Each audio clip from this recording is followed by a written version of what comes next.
Hello, this is Doug Tidwell. I was recently sitting in my corner office admiring the scenery through my floor-to-ceiling windows when a friend called and asked when the next IBM Cloud intro video would be ready. I said, "I'm posting it right now, Ms. Streep," and here we are. In the first video in this series, you built a simple Node application with a continuous delivery pipeline and a Cloud NoSQL database. Today, you'll take that application a step further by adding a web form that puts data into that database. You'll run that code in two ways. First, as a standalone application on your machine, then as an advanced Cloud Foundry application hosted in the cloud. In this series, you'll ultimately run a version of this app in 5 different environments. But no matter where or how you're running the application, it always uses the same database in the same database service in the IBM Cloud. Before you get started, you'll need to install 3 things. First of all, you need a Git client on your machine. If you don't have one already, visit gitscm.com for everything you need to download, install, and configure Git. Next, you need the Node.js runtime and npm, the Node package manager. Go to nodejs.org and download and install the latest stable version of Node for your platform. npm is installed along with the Node runtime. Finally, you need the IBM Cloud command line tools. Go to this URL, click the download link, click the link for the latest version for your platform, and install it. By the way, all of these tools work the same way on Linux, Windows, and the Mac. To make the point as we go forward, I'll be switching among the 3 systems.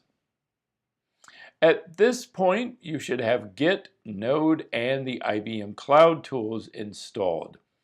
To make sure you're all set, go to the command line and type the following 5 commands: git --version, node --version, npm --version, bx --version, and to make sure the Cloud Foundry tools were installed with the Bluemix tools, bxcf--version. Your app will work with any reasonably modern version of these tools, so don't worry if your version doesn't match the one on the screen here. The important thing is that all of these commands run. Now type bx login to the IBM Cloud. Once you're logged in, you have to set the organization and space for your apps so the Bluemix tool knows where to put things. Type bx account orgs to see a list of organizations in your account. If it's a new account, your org will be your username, and there will be a space within that org called dev. Type bx target -o, your username, -s dev.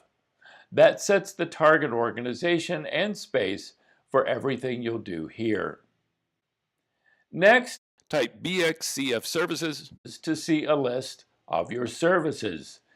You should see the Cloud NoSQL database you created when you followed along with the intro video.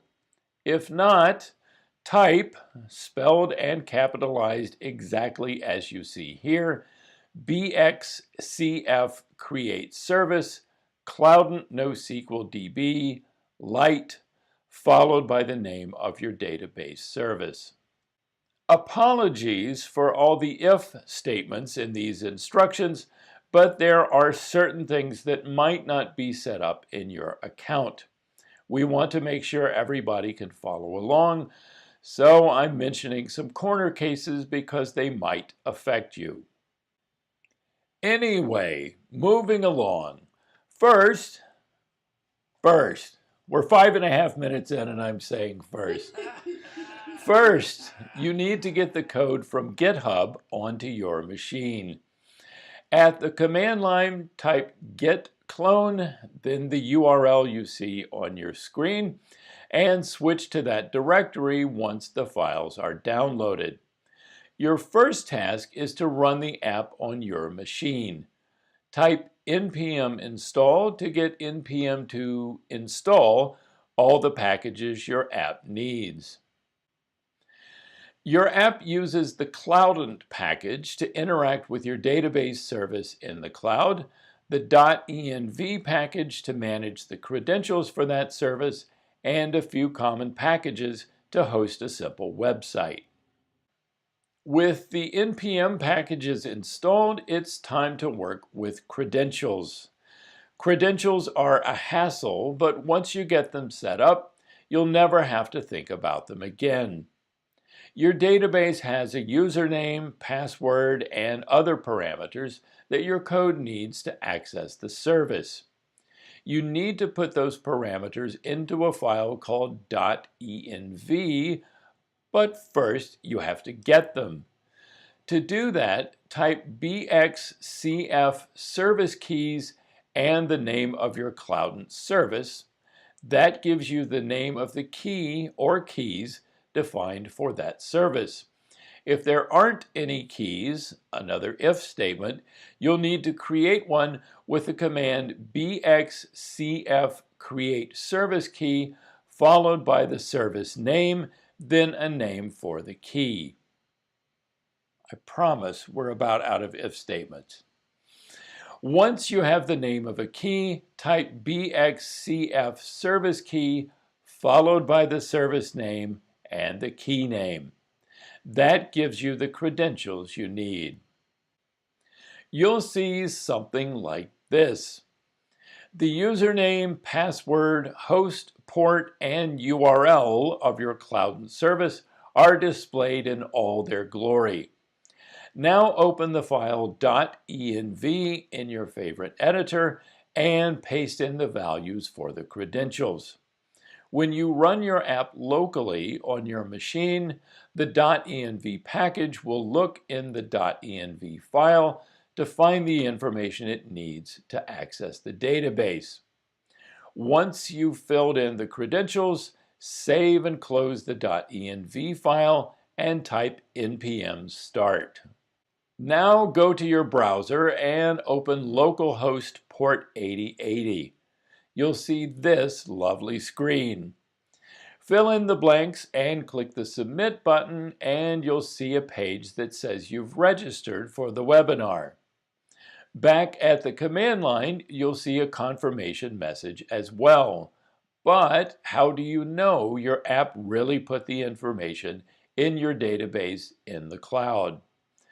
Go to the IBM Cloud console, go to the dashboard and click on your database service.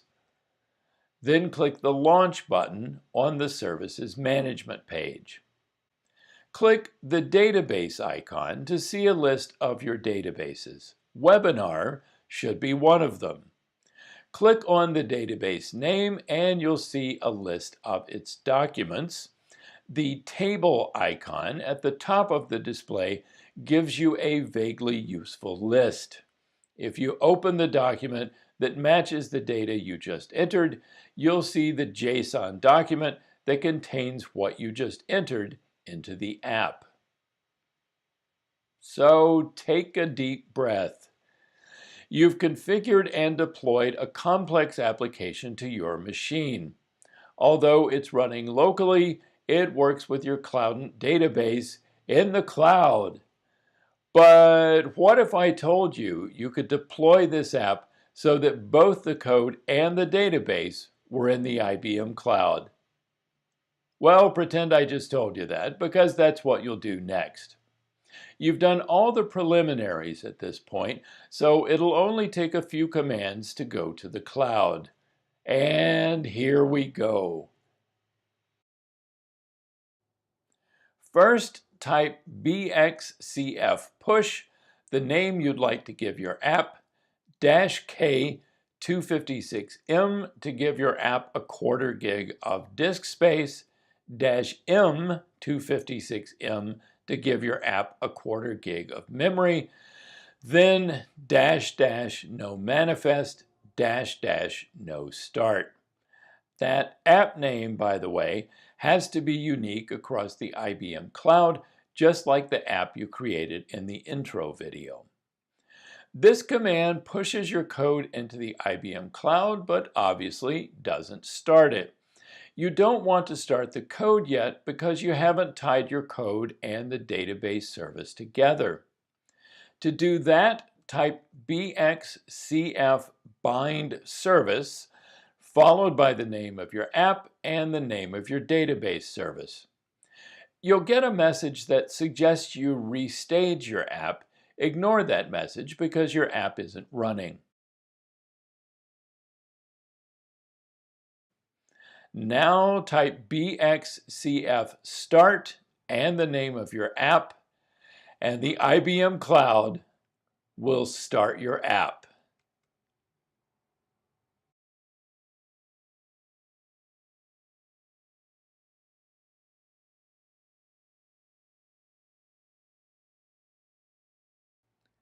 When you get the message that everything is up and running, open the URL of your app in a browser. You'll see the same page you saw just moments ago, only now that page is live on the web and can be accessed by anybody, anywhere. Enter some data, click Submit, then go back to the Cloud console.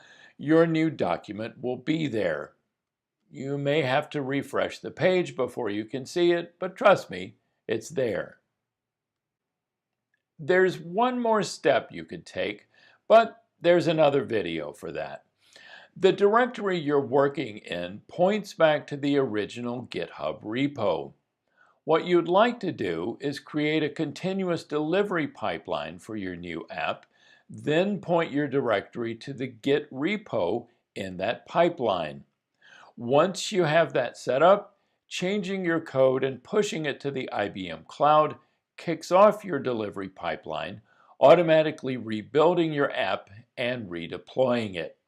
There's a DeveloperWorks mailbag video at this URL that covers all the details if you'd like to do that.